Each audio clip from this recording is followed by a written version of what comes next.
Bonjour à tous. Aujourd'hui, j'ai une question pour vous.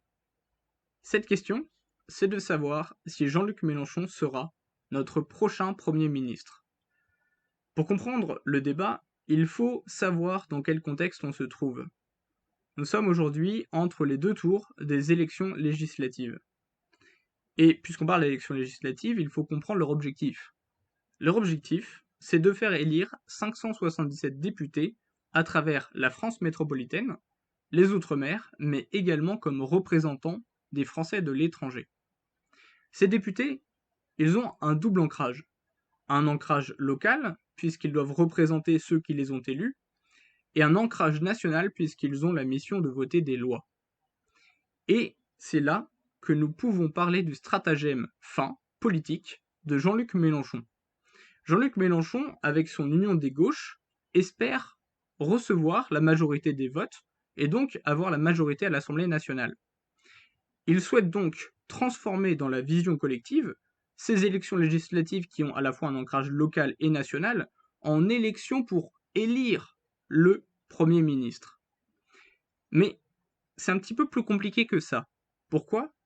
Parce que ce n'est pas une élection du Premier ministre, mais une élection des députés.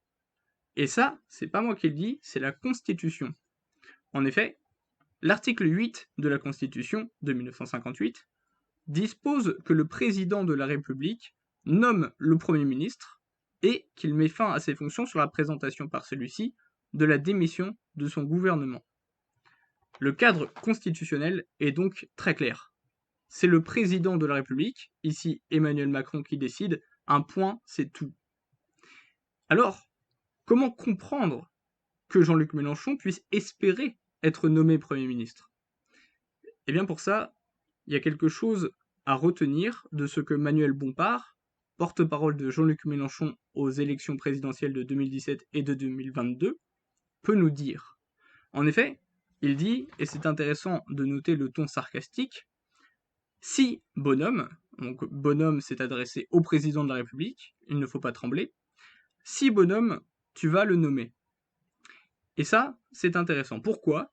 Eh bien parce que nous quittons le cadre constitutionnel pur pour entrer dans le cadre de la coutume.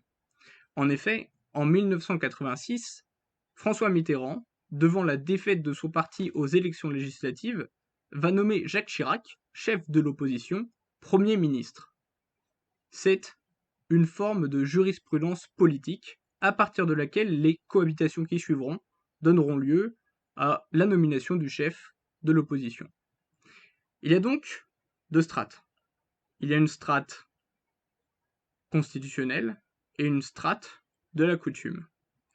Mais si on regarde d'un peu plus près les hauts faits de la Ve République, nous pouvons penser à un cas particulier qui était celui de Charles de Gaulle, qui, en 1962, devant la censure de son gouvernement par l'opposition, va immédiatement dissoudre l'Assemblée nationale pour nommer son Premier ministre du gouvernement passé, mais son Premier ministre toujours actuel puisqu'il décide de le réinstaller, à savoir Georges Pompidou. Mais là, on parle de noms illustres, de personnes qui pourraient faire trembler les freluquets qui se prétendent les descendants de Georges Marchais. Et si on parle du monarque républicain, à savoir cet homme souhaité par le général de Gaulle pour être au-dessus des partis, le gardien des institutions, nous pouvons nous demander s'il est toujours présent en la personne d'Emmanuel Macron. Si le général de Gaulle dissout en 1962 l'Assemblée nationale, c'est qu'il contrôle ce qui se passe dans ces institutions.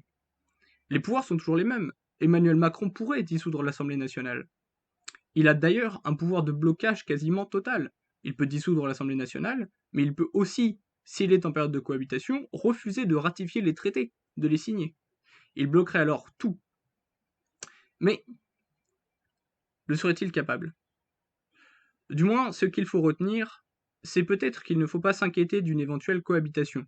Le résultat, ou les résultats du premier tour, et la confiance quasi absente de ceux qui ne votent pas pour la gauche, nous montrent que les Français ne sont pas particulièrement attachés à la personne de celui qui dit que la police tue. Et même si Emmanuel Macron, dans sa politique, pourrait laisser croire que la NUPS, on sait jamais sur un malentendu, pourrait passer, eh bien, nous ne nous faisons pas trop de bile. En effet, si les cohabitations existent et qu'elles font du mal aux institutions, peut-être qu'ici, tout ira bien. Ne vous en faites pas, Jean-Luc Mélenchon est un ennemi du bien, mais il ne sera pas celui de notre temps. Je vous remercie d'avoir regardé cette vidéo. J'espère que vous ne m'en voudrez pas pour le parti pris. À bientôt pour une nouvelle question et surtout, abonnez-vous.